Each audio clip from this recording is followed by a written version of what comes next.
Algumas vezes a gente já escutou esse termo. Então, somos crianças espirituais. E quando eu escutava, eu falava assim, eu não sou não. Né? Eu sou legal. Né? Vocês também devem pensar, se eu estou legal, não sou marrenta, né? Eu até convivo bem com os outros, mas fica pensando bem, né? A gente é muito legal quando tudo vai muito bem.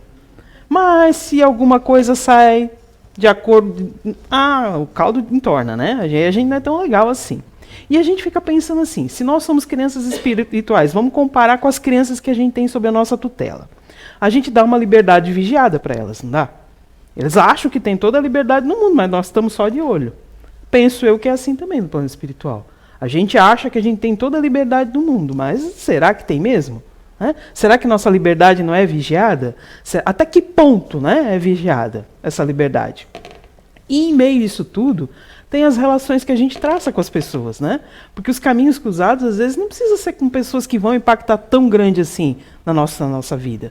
Tem pessoas que vão fazer muita relevância, mas tem pessoas que não. Porque se você for olhar, com quantas pessoas você, né, cruza aí durante um dia, um mês, um ano, uma década, uma vida inteira, né? Quantas pessoas a gente não tem essas relações aí? Algumas a gente traz do nosso coração, outras a gente consegue compartilhar, outras a gente não queria compartilhar, mas compartilha. Né? Então, assim, eu vou ler aqui na íntegra essa psicografia, que veio através do nosso amigo Roberto Oliveira.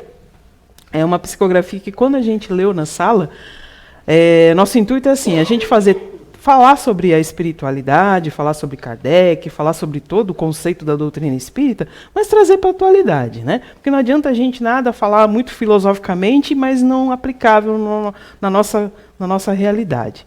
E quando veio eu peguei a gente escutou essa psicografia, eu falei assim, queria dar uma palestra sobre isso. Né? E, coincidentemente, a Anice também pensou em mim. Então eu vou ler ela na íntegra aqui para vocês verem quão bonita ela é. Aí é assim, caminhos cruzados. Vidas que se esbarram no advento das reencarnações, onde se permitem viver experiências passadas ou mesmo desafetos passados.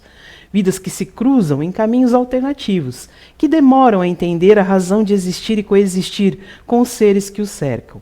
Vidas que carregam fardos para transformar outras vidas mais leves. Vidas que amam intensamente, mas que não são capazes de ter amor próprio.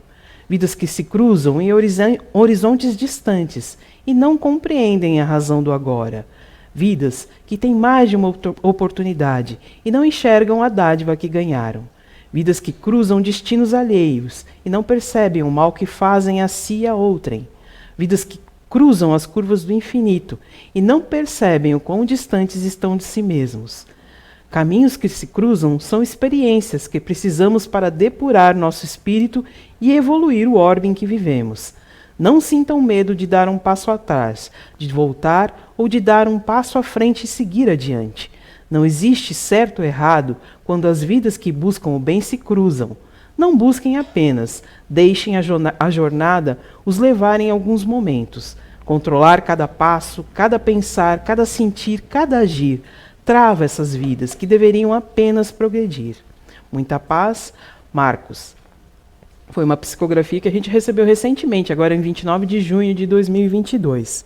Então, se a gente pode ver, a psicografia por si só eu posso acabar. Né? Não preciso nem seguir adiante, o cara já explicou tudo. E a gente, quando a gente estava ali, a gente pegou cada estrofezinho servir para um. Né? Que é não precisa a psicografia em si não precisa caber só para você. Um trechinho dela ali já cabe, a gente pega aquilo que lhe cabe. Né? A gente sabe também, às vezes eu corro, porque eu gosto de falar bastante, mas eu quero cumprir o prazo ali. Né? A gente sabe que nós somos o passado em forma de presente. Né? Hoje, eu sou aquilo que eu fui no passado, ou a soma daquilo que eu fui no passado. Né? A gente sabe que hoje, organicamente, nós somos uma pessoa única, mas espiritualmente nós somos uma compilação de tudo aquilo que a gente já foi. Né? E a gente traz hoje como forma de resgate, como forma de aprendizado, como forma de depuração, aquilo que a gente já consegue, já tem a capacidade de praticar ou de depurar. E não precisa ser pela dor, gente. O problema é que a gente sempre acha que pela dor é mais fácil. Porque quando o negócio está legal, a gente esquece que a gente veio aqui fazer uma tarefa. A gente só se empolga com as coisas boas. Né?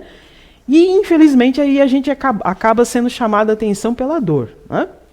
E então, assim, a gente é o passado em forma de presente e hoje a gente está construindo o nosso futuro. Então, se a gente quer um futuro melhor para cada um de nós e para o coletivo, porque, embora eu viva individualmente, a gente está inserido num coletivo. Então, o coletivo vai influenciar em mim. Né?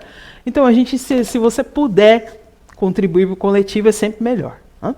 Então, assim, a gente sabe que a gente está aqui para resolver umas pendengas, né? Aí eu fui pegar lá no Livro dos Espíritos, a questão 297, que Kardec pergunta assim: a afeição que dois seres tiveram na Terra prossegue no mundo dos espíritos? Porque a gente sabe que hora a gente está cá, hora a gente está lá, né? Ao contrário. E aquilo que a gente faz aqui, a gente leva para lá. Será? Será que a gente será que nós somos a mesma pessoa? É o que a gente sempre se pergunta, né? Quando eu era muito pequena, eu falava assim: eu não quero crescer. Eu não quero crescer porque eu tenho medo de deixar de ser aquilo que eu sou. Só que a gente sabe que quando a gente é pequeno, a gente tem muitas reminiscências daquilo que a gente era, né? O nosso homem velho ainda está muito presente na nossa cabeça. E eu tenho hoje, olhando para mim, fazendo uma reflexão, que é o que eu acho e eu acredito que todo mundo deva fazer de vez em quando, aquilo que eu tinha medo de ser era aquilo que eu tinha medo de deixar aquilo que eu era. Porque hoje eu fui convidado a ser uma nova pessoa e é um desafio maior, né? Cada vez que a gente vem é um desafio maior. Aí Kardec faz essa pergunta, aí os espíritos respondem, né? Sim, sem dúvida, ela se baseia na verdadeira simpatia. Mas se as causas forem de ordem física e tiverem maior que a simpatia, ela vai se cessar. Né? Então, se for só baseado nas causas físicas, quando a gente desencarna, ela cessa. As afeições entre os espíritos são mais sólidas e mais duráveis que na Terra, porque não estão subordinadas ao capricho dos interesses materiais e do amor próprio. Então, isso quer dizer que quando a gente está aqui, a gente tem uma visão um pouquinho mais embaçada, né? Nossa lente é um pouquinho mais embaçada sobre o certo e o errado. E quando a gente está no plano espiritual, nossa amplitude é um pouquinho maior. Mas o que acontece? A gente sempre não combina a nossa vida, o nosso próximo passo, não é no plano espiritual, desvendado de desse materialismo, dessa correria, dessas coisas deturpadas que a gente às vezes tem, porque se a gente for pensar assim, hoje a gente não pensa como a gente pensava 5, 6 anos atrás. Né? A gente ainda tem algumas questões que são nossas e que devem ser, mas a gente vai evoluindo conforme as coisas vão evoluindo, conforme você vai tomando mais ciência de si.